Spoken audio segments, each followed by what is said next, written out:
Well, hello everyone. Welcome back. My name is Mark Kiari, co-founder and CEO at Chapter.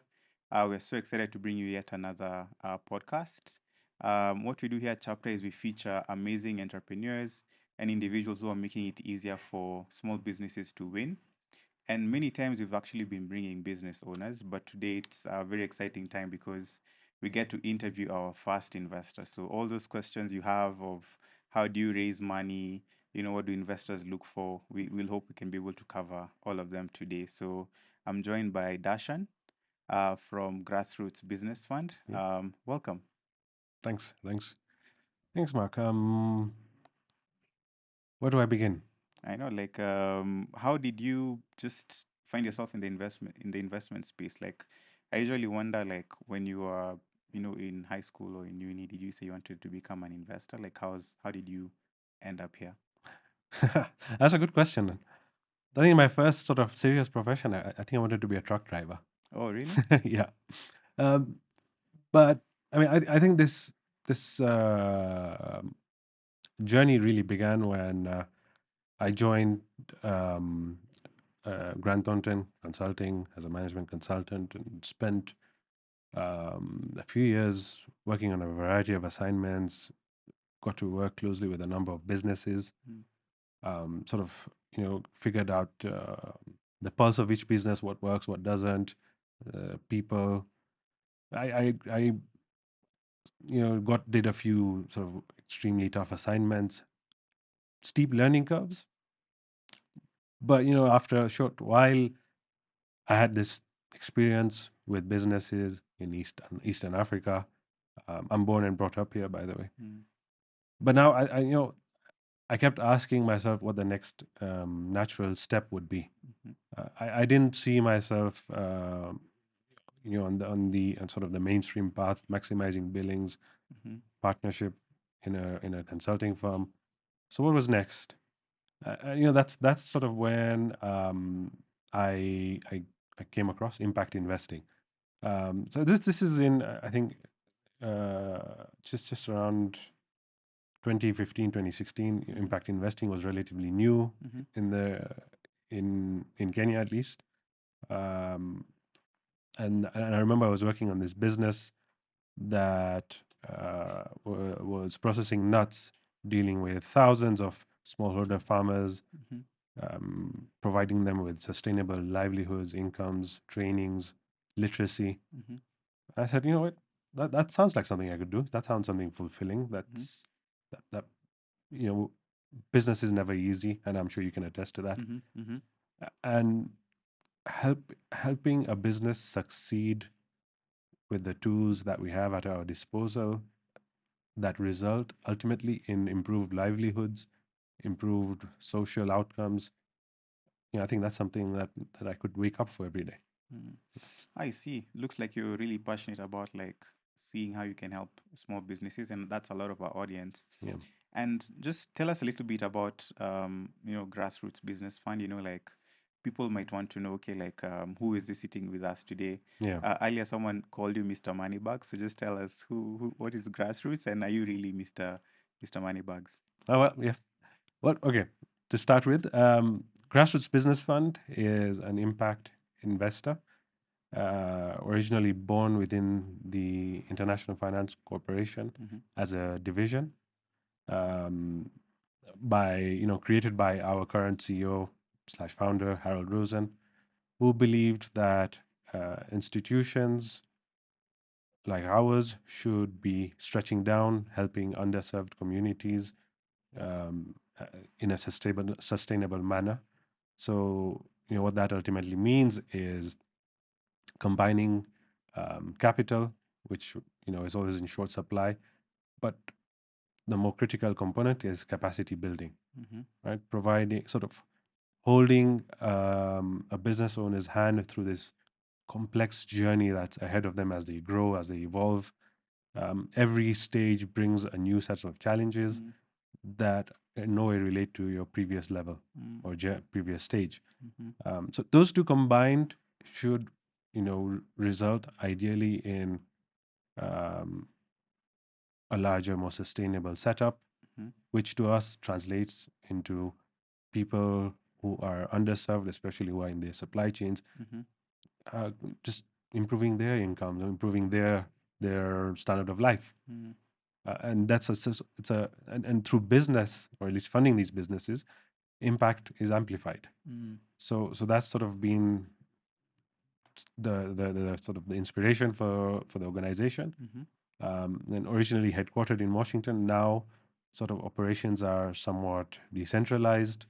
A lot of our work is focused on East Africa. Mm-hmm. We had a global presence, but now we're sort of choosing our battles, Mm-hmm. focusing on key sort of areas that need um, this sort of support. Mm-hmm.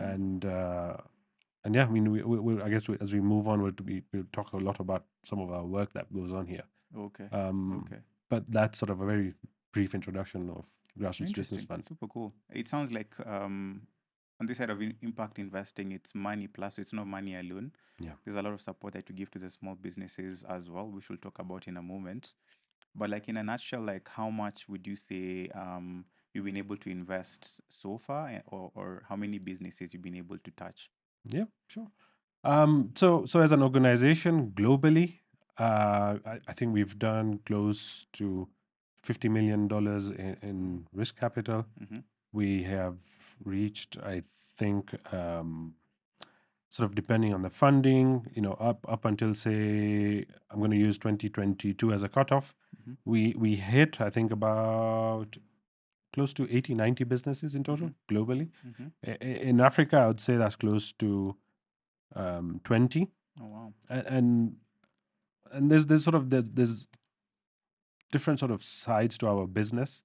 We have our fund management side, which that's what I'm sort of largely referring to. Mm-hmm. But we also have an advisory component, which is highly intertwined Mm-hmm. with our fund management side. Mm-hmm. But that's a bit more tailored. It's a little bit sort of different, but same. But Mm-hmm. under that arm, we've invested or lent money to, I think, close to 400 businesses Wow. of different shapes and sizes. Mm-hmm. I think one thing that people sort of don't realize about fund management is the issue of fund economics. Mm-hmm. As fund managers and as impact funders, we want to be able to support the smallest of businesses. However, we are not able, sort of the costs of doing that um, are capable of derailing us. Mm-hmm. Mm-hmm. And so we typically have to split our business and our approach Mm. based on the sort of investors that we're working with, Okay. or funders. Oh, I see. I see. And just to get straight into investing, I know like a lot of our audience, small businesses, and they, we get those questions a lot. Even at Chapter, we raised $1.5 million in VC funding. Congratulations. So I know it's not easy. Yeah. And we get many questions like, hey, like how do I raise money? Like, do I just need a deck? Introduce me to an investor. So we'd really like you to debunk like investing today. So like first you can start by telling us what is impact investing. I'm sure you probably have considered, or you have a lot of knowledge on other types of money, if it's VC, if it's PE, if it's commercial lending from banks. So maybe just talk through a member of our audience, like, okay, what is impact investing, and like, how do you know what money to go and look out for? Yeah, cool. And I think I'm going to begin this by saying, just to sort of, and I said this earlier, Mm-hmm. not all money is equal. Mm-hmm. Sort of be to be in a position to select sort of the money you want is a it's amazing. It's a luxury. Mm-hmm. Um, but we're going to get into why that's the case. Um, so sorry, what was the question again? So what is impact investing, Yeah. and how? Okay. What's impact Mm, investing? So impact investing. Think about what what your overall objective is with investing. You want a return, mm-hmm. right? Your money is losing value every sort of day it sits in your pocket. So you invest it, Mm, and you get 5%, 10% return. mm, But now, when we look at impact investing, it's a class of investing that has these add-ons, um, if I might say. They could be anything varying from um, sort of climate related, or have an angle of job creation, have some form of gender diversity. Mm. All of these are sort of impact targets, outcomes that sort of investors or funders would like to see. So it's a very broad term, Mm-hmm. but we have sort of a school of thought that says that this is eventually going to become mainstream, right? Mm. You know, mainstream investing right now, if you look at it, is just put money in, you get money with a return. But now there's the fact that's it's something that's been coined as impact return. Okay. So you know, you invested this much. Mm-hmm. So how many jobs did you create? How Yeah. many fulfilling jobs did you Mm. create? Mm-hmm. Or um, how sort of what's the quantity of greenhouse gas emissions you prevented? Mm. So, So there's so a those are certain the purpose to yeah, the money. It's not exactly. just to It's get money a with return. purpose. Okay. Yeah, Okay. Okay. other than Interesting. profits. Mm. Yeah. Mm. And so that's impact investing. So if I'm sitting at home, how do I know, like, okay, should I go after grassroots for impact, or should I go after VC or PE or to the banks? Like, what would you say Yeah, to a business yeah. I owner mean, like and that? I think that's a fantastic question. And that plays a big role in how you start your fundraising journey. Mhm. Um, it's nice to have when you can. It's a nice to have is when you can go and engage a fundraising advisor, and he or she will advise you Mhm. where you sort of best fit. But you know, those are expensive, and the problem is that information is fragmented. Mhm. Um, the best approach here is first to figure out what stage you're at, Mhm. right? Are you starting out today? Are you a startup? Are you know, do you need seed funding? Are you pre-revenue? You know, so all of those sort of Mhm. fit in the VC space. Mhm. Um, okay, now you've hit a profit, you've hit a certain revenue threshold. You want to scale, and that's growth stage. You know, now Mhm. you're thinking more private equity or Mhm. private debt. Yeah, it depends on sort of your objectives. You know, Mhm. some we as Grassroots Business Fund, we're not private equity investors, Mhm. because I think what a lot of businesses in East Africa are family owned. Mhm. No one wants to give up sort of a large portion don't want to sell equity, Mhm. which is perfectly fine. Mhm. Hence, you go for non-dilutive Mm. or capital or debt or grants. Yeah. Yeah, anything that just doesn't affect your cap table. Yeah. Um, so I think one thing is that, you know, if you're looking at impact investors, and I think a good sort of number of investors uh, in at least in East Africa are impact investors, Mhm. but all of them have sort of different flavors of impact that they're looking at. Mhm. And I think the easiest way for a business or a promoter or founder is to figure out where exactly they are in this chain or this Okay. stage, Mhm. what sort of impact metrics that they tick. Mhm. You know, it could be as something as basic as job creation Mhm. and a gender diverse team. Mm. That in itself has an Impact. angle of Yeah. impact, Yeah. right? And we're not. I guess what's the word? Greenwashing. We're not green. These are actual impact Mm. targets. Mhm. Uh, but it always sort of depends on with each funder Mm. or investor Mhm. what their sort of mandate is. Yeah. And these mandates are typically there in the medium to long term. Mm. Figure that out, you've solved or you've sort of made 50% of the jump. Mhm. After that, it's not just as simple as having a pitch deck. A pitch deck, Mhm. yes, you know, you want to be able to communicate what your business is doing, what Yeah. problem you're solving, what sort of you're all about. The next is a sort of the softer side Mhm. of things. Um, you know, one of sort of the lessons that I've learned is a business could have amazing financial fundamentals, Mhm. right? But what's the character of the team driving that business, Mm. right? You sort of go in with the mindset that it's not a matter of if a business is going to go through a turbulent time. It's when. It's when. Yeah. Yeah. Mhm. And that's when this character comes into play, right? Yeah. When the business starts going through a turbulent time, Yeah. how are they going to deal with this? Are Yeah. they going to heed advice? Mm. Are they going to be proactive? These are all, you know, character traits that investors look for, Mhm. um, because it's a people's game at the end of the day. Interesting. Interesting. I think Yeah. that's a really good answer. And even just to like bring it home, in our conversation earlier, you mentioned there's some businesses you've already invested in Kenya which have been fairly successful. I don't know if you mind just telling us about them and, in your opinion, what you feel makes them special.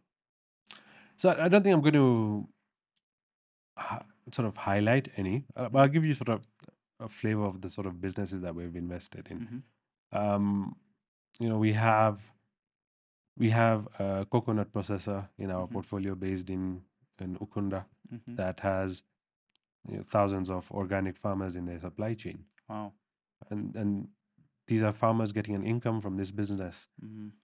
where in the absence of which they would probably be selling to say brokers from Tanzania, Mm-hmm. getting as much as 10% of what they're currently making. Yeah. Or we have an agrovet Mm-hmm. who's grown, or rather almost doubled in revenue, Mm-hmm. just because of a simple um, capacity building approach, and unlocked a few things here, Mm-hmm. give her the sort of right capital at the Mm-hmm. right price point, Mm-hmm. and we have, or we have an extreme case Mm-hmm. of an animal feeds manufacturer but whose revenue, right, the top line, Mm-hmm. um, it's an extreme case, but it jumped 1,600% Wow. monthly revenue, Wow. just because of some minor tweaks Mm-hmm. in operations and inventory management and Mm. collections. I see. So, sort of the point I'm trying to make here is money is half the equation. Yeah. Technical assistance, capacity building, that's the other half. I And see. how that is perceived and implemented Mm-hmm. is it's going to be critical for business. Mm. Mm. I have seen businesses in my part of my screening that don't even actually need money or Okay. infusion. They don't need to take on that liability and stress of reporting, Mm-hmm. right? All they need is just a fix on how they operate, Mm-hmm. and they're good to go. That's They true. can organically fund their growth. Mm-hmm. Mm-hmm. Actually, that's very important. Even for us, sometimes there are moments where we can tell like the problems we have are not problems that will be fixed by money, Yeah. right? Like we probably have a go-to-market problem, or maybe the product isn't quite right yet. We're still trying to figure it out. So pouring more money into the business is not going to help us actually succeed. So I definitely see what you mean. Sometimes that support where you can get more than money makes it extra special, which I see Grassroots does a lot. Yeah. And maybe to my next question is, okay, maybe a business owner is sitting at home, how do they, how would they go about like applying for like some impact funds from Grassroots? Like, what's that process like? Yeah, I mean, I think more than sort of even grassroots, right? Where the problems begin enough, Mm-hmm. where you there's a ton of information online, Mm-hmm. but I'd also encourage businesses to go to their sort of local BMO's office, like Mm-hmm. business membership Mm-hmm. organizations, Mm-hmm. KEPSA, KNCCI, Mm-hmm. right, CAM. Mm-hmm. This is a number of associations Yeah.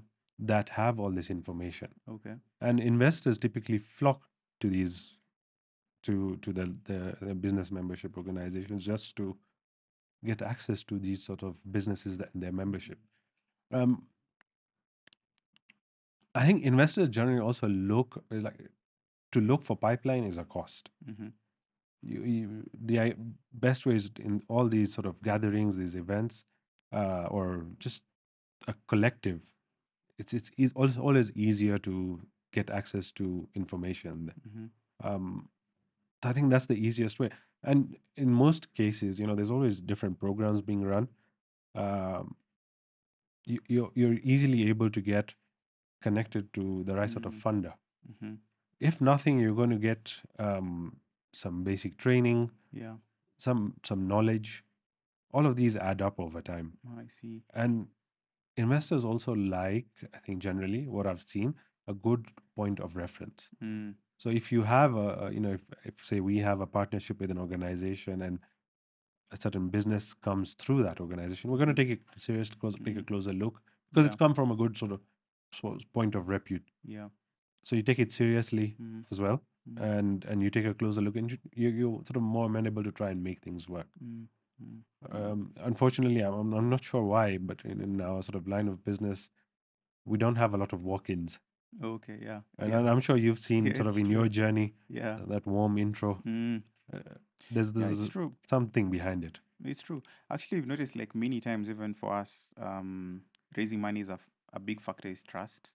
Yeah, So you can, of course, cold email an investor, but you're going to have to do so much to earn their trust. exactly. But if you get like an introduction from another investor they know or a partner they know, then it's much easier for you to go from first conversation to like deal closed. Yeah, So I do agree, like, and even for many small businesses, even if you're growing, it really makes sense to invest in these associations, join, be yeah. active, be known, be present, have a heartbeat. And more importantly, um, sort of given our changing landscape, business landscape, Mm-hmm. right? These gatherings give you collective voice. Mm-hmm. There's there's policies, there's rules, regulations coming up.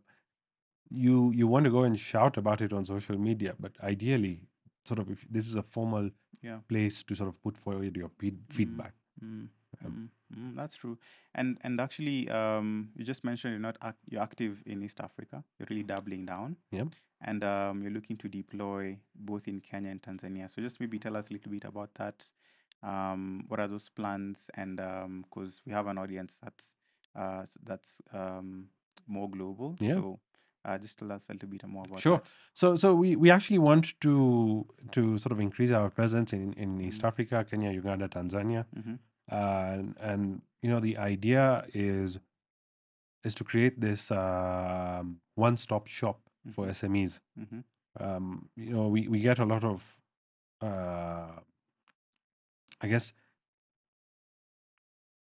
sort of let me articulating this point. We have businesses that we screen or typically fund screen, but they have to be a certain size in a certain sector in a certain sort of um, hitting a certain sort of impact. mm-hmm. But I guess we are aiming to broaden Okay. this funnel for ourselves, sort of broaden how we measure impact. Mm-hmm. Uh, has to be credible, but we want to sort of aim to be able to provide capital and capacity building to an SME, because we are sort of we recognize that different SMEs are different sizes. Mm, So be it $100,000 up all the way up to be it 3 million. mm-hmm. We would sort of want to be able to cater to everyone, and Oh, and I we see. have been building the infrastructure, the systems, the team to be able to do that. Right. Uh, and as opposed to sort of specializing to a sort of very niche Oh, ticket I size and see. niche sector, Mm, we really want to aim bigger, aim broader. That's how we're going to um, ensure that our impact's lasting, it's sustainable.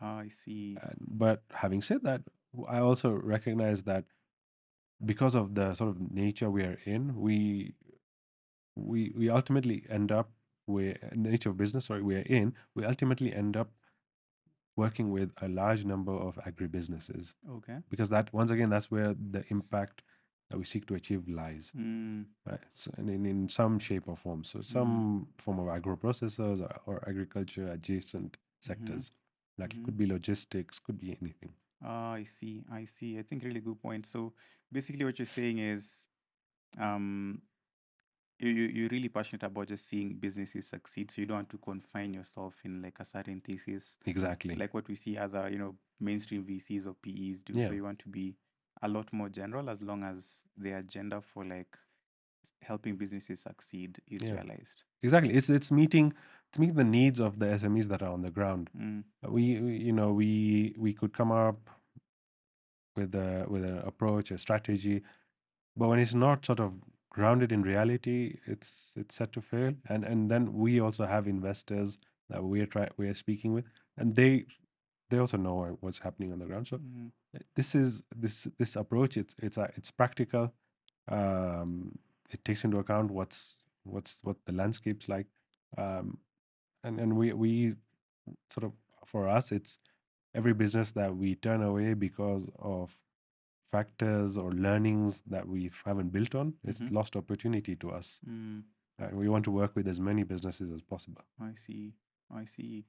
And even speaking to now more generally Africa, of course we've seen the stats, population growing all the way to 5 billion, and like, it's the next frontier of labor and things like that. So just tell us a little bit more on why you're betting on Africa really hard.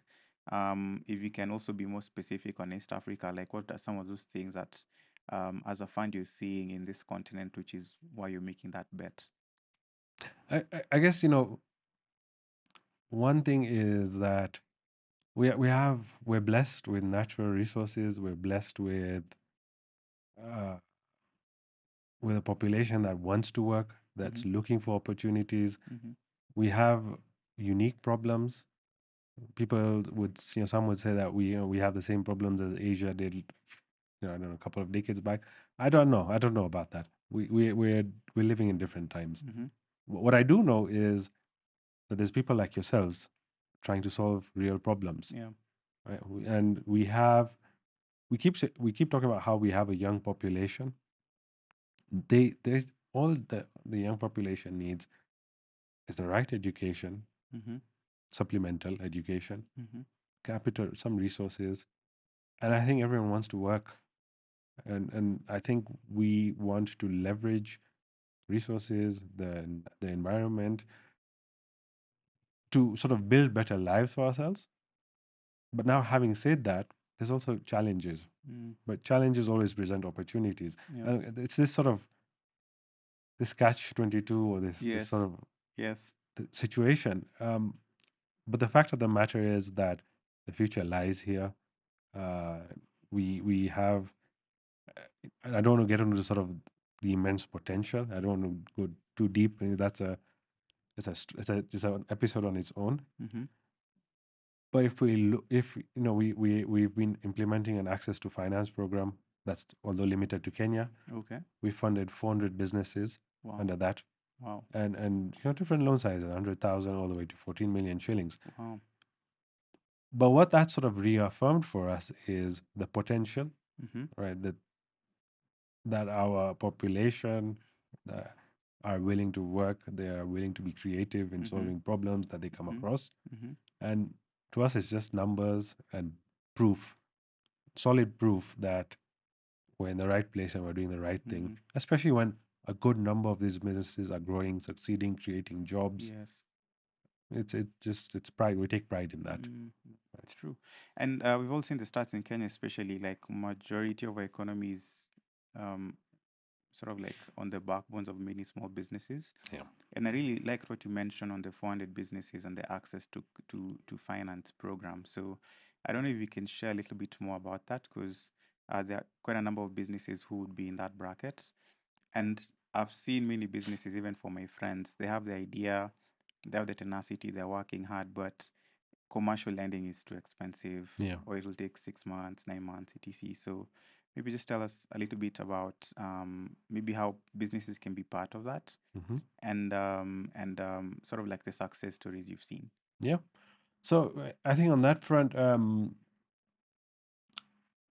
what is it? So let me start with one of the challenges Mm-hmm. in small businesses accessing finance.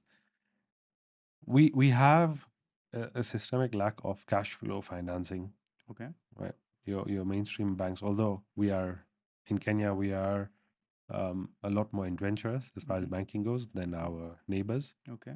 Um, but we're still limited. We have ways to go.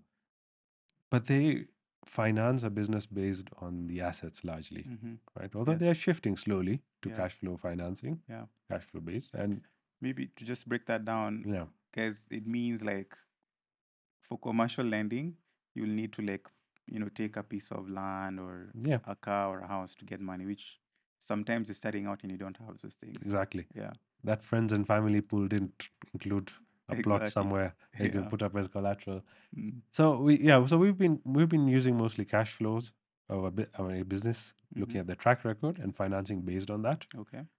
And I think it's sort of been a very basic approach Mm-hmm. for us, as opposed to our fund management side or fund management side, where we're able to structure and our instruments for larger businesses. This has Mm-hmm. been basic. Mm-hmm. And I think for us, we've been collecting a lot of data points on the various businesses. And funny enough, even in this, we've ended up with a large portion in agriculture, Oh, still. agribusiness. Okay. Yeah, Interesting. in these small businesses. Okay. And just to sort of give very high level stats of the businesses that applied, I think about 30% got funding, Wow. and that's with relatively loose criteria. Mm. Um, so again, a lot of the success stories that I mentioned were from sort of this sort of pool of money, Mm-hmm. and these are businesses that we are tracking now. We our money in this, our businesses need long term capital Mm-hmm. for this access to finance program. Unfortunately, our tenors are limited, Mm-hmm. so we're not able to give the businesses what they really need. Okay. But Okay. but it gives us the opportunity to um, test out things, test our relationship with them, Mm. behavior, Mm. um, test our sort of technical assistance approach, and see what we could do better. Mm-hmm. Uh, and as we are seeing the businesses, the one I mentioned jumped up 1600% Yeah. somehow miraculously. I think we're diving deeper to figure out what went right in I that. see. Mm-hmm. We have another revenues businesses whose revenues have been doubling year on year Wow. just because of efficient systems, Yeah. our mentors sort of provoking some hard questions, hard sort of decisions, and then they ultimately translate into better results. Mm-hmm. So we keep looking at what we do. We keep trying to do it better, Mm-hmm. but ultimately, the access to finance programs are limited life. They run out. Yeah. Um, and it's for us, it's to figure out how do we keep these businesses that we've built a relationship with alive Yeah. after that. I see. Yeah, that's what keeps us awake at night. I see. Uh, I see. Interesting. So yeah, I can see it's like sort of like a smaller fund that you use to run, and it's sort of experimental, but still very high impact. exactly. Mm. And for businesses, like I said, they want to be involved.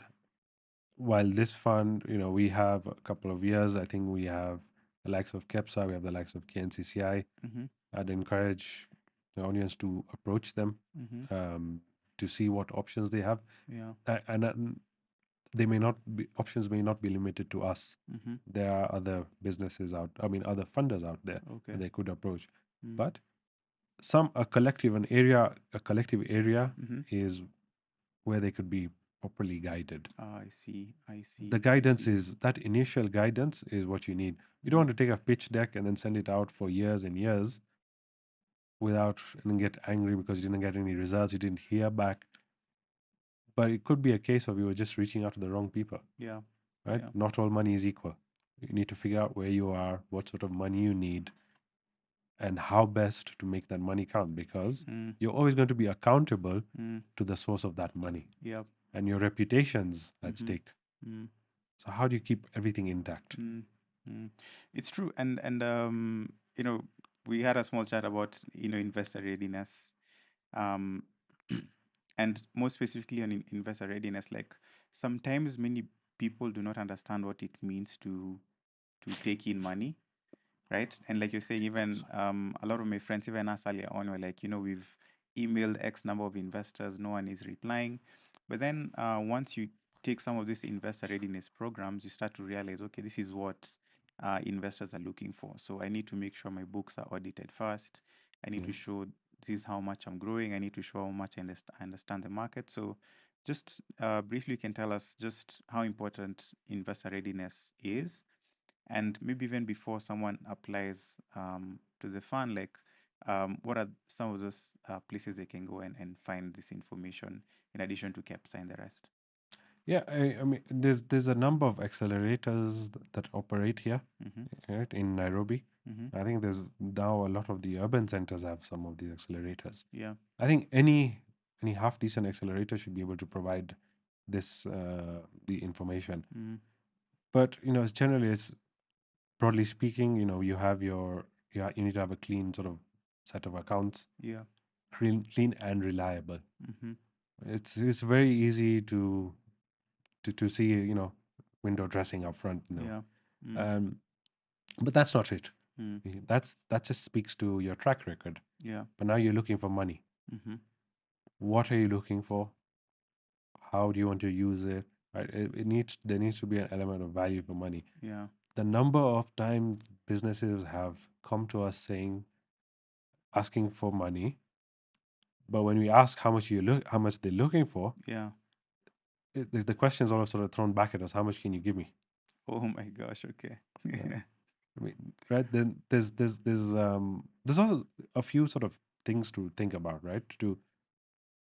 To impress with sort of, or rather, not to impress, but to get the point across, right? Mm-hmm. When you're sitting across the table from an investor, there's risks. Mm-hmm. Um, Private equity or private debt. There's always all of these. Most of these funds are funded in hard currency, Mm-hmm. or US dollar, or Mm-hmm. euros, pounds, whatever. If your business is not earning that, Yeah. how are you going to compensate for that risk, Yeah. right? You Mm. could borrow in dollars. It's very nice. Mm. It could be cheaper than borrowing in the shillings. Mm. But think of a case where situation last year when the exchange rate shot up to 160. Yeah. That could decimate your business because Yeah. you still have that obligation to Mm-hmm. service. Mm-hmm. So how are you thinking about those things? That sort of will give the your investor a good Confidence. Yeah. impression of that. Yes, you've thought things through. Mm. You know what you're looking for. Yeah. You're on the right track. Yeah, it's true. Actually, I'd say like you can reduce the noise you get by just being more investor ready. And actually, one thing just to follow up on your point, like what we've realized also is you need to help the investor understand your business, Yeah. right? Because they don't know anything about your business. You're the expert, right? So you're the one who should know how much you need. Like for that example which you just mentioned, it's something that occurred to us as well. You're borrowing money in dollars, Yeah. you're earning in shillings. So it means if your business does not grow more than that delta of sort of like how the dollar is rising, Yeah. then even if you made money, you're at a loss, so you pay Exactly. back the money. So you need to sort of like check for those things. And that's what Darshan is saying. You can find this information in accelerators, in some of these associations like EPSA, they can help you. Yeah. I mean, even without that, any prudent financial planning Mm-hmm. needs to take this into effect. Mm. And when I talk about planning, right, it's one of the fundamentals of running a business. Your Mm-hmm. cash flow plan. Mm. You have money you need to collect from your clients. You have money you need to pay your suppliers. Mm. In that gap, people get lost Yeah. when timing when sort of timings don't align. A lot of things start to go haywire. Pressure Mm. from your suppliers, pressure Yeah. from your bank, pressure from. So, what's your plan? Mm-hmm. One of the sort of most basic fundamentals that we impart as part of our technical assistance is this Mm-hmm. cash flow plan. Okay. You would be surprised the size of businesses that don't have a proper cash flow planning Mm. mechanism. Mm-hmm. Mm-hmm. Right? It is basic. It will alleviate so much of your stress if you can have a proper routine in Yes. place. Mm-hmm. If you have proper systems, you as a business owner, you're focused on growing the business Mm-hmm. and fundraising. Mm-hmm. Fundraising is a full-time job. Yep. Once you start, you don't stop. Mm-hmm. Right? And I think you're sort of getting into the rhythm of it. Yeah. You've started, and believe me, you're not going to stop. You're Yes. going to grow. You're Mm-hmm. going to need more money, Mm-hmm. and you grow again. Mm-hmm. You need to get rid of a few investors, bring new ones in. Mm-hmm. So, in effect, how do you do all of that while making sure your business is running smoothly, Mm. right? You need systems in place. Yeah, for a business owner, you shouldn't be supervising loading your stuff into a truck for deliveries. But that's what we've seen Mm-hmm. because businesses started somewhere, they grew. Yes. But as they grew, You never let go. yeah, they never put those structures and Mm. systems in place. They stayed in that startup mode, right? And that's not ideal. Mm-hmm. And and part of that investor readiness is baked into these systems and structures. Ah, I see. It's not just purely a pitch deck and finance. Mm-hmm. There's a lot of tough questions. You have to have the team, Mm-hmm. right? You have a team. Yes. Have you started delegating? Mm. Are you struggling with it? Mm. I struggle. It's a natural progression, Yeah. but it's critical. It's Mm. important, and that's a lot of these accelerators provoke those thoughts. Mm-hmm. Uh, and if you implement fully, it may not guarantee you your fundraise, Mm-hmm. but it will bring you that much closer. Yes. Yes. Because remember, I mean, there's a sort of investors as far as impact investors go, there's always this theme at the time, whatever the sort of global factors are Mm. that we focus on. Mm-hmm. But you'll get funding somewhere if you have Yes. the right systems, you have the right processes, you've Mm. planned ahead. Mm-hmm. What I've also seen is some businesses start their fundraising journey a little late. Okay. You know, Okay. Mm-hmm. right? But it's not. I think it's not an intentional thing, Mm-hmm. right? They like I started with not all money is equal. Mm-hmm. Mm-hmm. They took a certain amount of money Mm-hmm. that created a hole. They sort of in that hole, Now you have to but get they more didn't get to. out fast enough, Yes. Yes. or they didn't plan for it ahead of time, and now sort of that hole keeps getting bigger. Mm. They keep getting deeper. Mm-hmm. Like I said, but I've seen businesses overcome that. Okay. But the key word is plan, plan, plan, Mm. Mm. plan, execute, plan, Mm. execute. Be I proactive. see. There needs to be a lot of planning, and systems are really important to make sure Yeah, that someone else can now bet on your exactly. business. Because there's your ongoing business, but there's also sort of the initiatives to grow business. Mm. You can't be involved in both. Yeah. Yeah. You can oversee one and Mm-hmm. execute the other, Mm-hmm. but you can't be executing both Yes. unless you're Superman. I see. Interesting. Maybe now, as we sort of like wrap up, maybe just tell us something about Grassroots and maybe what makes you special. Hmm. I really liked how we started with impact investing in the beginning. Maybe so you can just share to our audience now as a parting shot, like what do you feel makes Grassroots special, and what does the future hold going into 2026 for the firm? Sure. I think so. One of the things that we think differentiates us, um, at least from other sort of impact investors, is our approach. Mm-hmm. Right? We have our flexible sort of investment approach, but more so our technical assistance is highly intertwined. Mm-hmm. When when when we look at technical assistance, right, for your business, do you have any sort of ongoing TA, technical We assistance facility or something? we one of our last investors we do, so Yeah. they help us with some financials and operations. So one of the pitfalls of technical assistance is once an assignment begins, and this is extremely difficult, and to after beginning an assignment, it's very difficult to pivot. Mm. Once you begin an assignment, you uncover some underlying factors, symptoms, issues, and you need to pivot your approach, or you need to. But now, because you have a consultant on board who's Yeah, stuck to a scope of work that's fixed, right? That sometimes that approach doesn't really friction. translate. Yeah, So yeah. that the consultant's focus is getting that assignment done, Mm-hmm. getting paid by your investor and by you, Mm-hmm. and done. What we pride ourselves in is ensuring that our capital and the technical assistance are highly intertwined and they Okay. speak to each other. Mm-hmm. So it's coordinated from one point. Mm-hmm.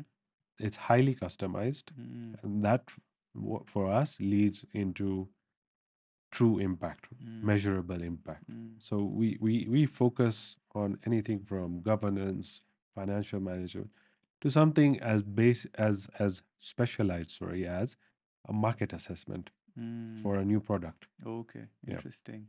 could be anything. Mm-hmm. But what we keep or what we allow for is that we go in expecting to change, to shift Ah, I our see. I see. approach. Because that's how business is. Yeah. Mm. Our aim as an investor, we've given money, we want to realize our impact and we want to get that money back. Mm-hmm. To us, that business is a success, we Mm-hmm. are a success. Yeah. Right? It's Mm. mutually assured success, Mm. mutually assured destruction. Mm-hmm. But to make that happen, to de-risk it, it's to how the technical assistance is directed to Mm-hmm. fix all of these issues Mm-hmm. that could tank the project. I see. Yeah, I see. So you come in with high conviction, but you're very flexible in the middle exactly. to realize now the goal. Yeah, SMEs are dynamic. They face a different set of challenges. They Mm-hmm. operate in a they are more often than not punching above their weight. So why should we not support them? Mm, Why should we not do our best to ensure their success? mm-hmm. Right? They've already picked a relatively hard life It's true. getting into business. Right? Yes. We want to, as much as possible, try and make it easier Mm, for them mm, to make success highly probable. mm, But that's only possible, obviously, when we have engaged promoters, founders, where we may not know how to assure success, mm-hmm. but we have very good lessons on why businesses have failed. Okay. And we hate to see that happen over and over again. Mm, It's very sort of very broad and common themes. mm, And our sort of purpose is to, when we give money, is to make sure that those decisions don't come to pass I again. see. And because we know that's not the way. Thank you for that, Darshan. Perhaps the last question, how can we be able to find out more about you? And if I'm thinking of applying, if I'm thinking of reaching out for support, like where should I go? Sure. So, I mean, you can, I mean, as a broad sort of outreach, you can reach us on communications at gbfund.org. Mm, And we can sort of screen and at least um, figure out what the right way to help is. yeah, cool, cool. There you have it, guys. We're going to have it as a link on the video. So that's communications at gbfund.org. org. Thank you. Thank you, Darshan. Thank you so much. So thank you so much for joining us today on this episode of Chapter Champions. We were joined with Darshan from Grassroots Fund. And yeah, if you're sitting there at home, you've been running your business for quite some time, number one, join some of these associations because you can be able to get support on how to get your business ready. And also consider applying if you feel like your business has the cash flows and the systems to now get some money in to take it to the next level. So that's been it for today. Again, my name is Mark Kiari, co founder and CEO at Chapter, and see you in the next episode. Cheers.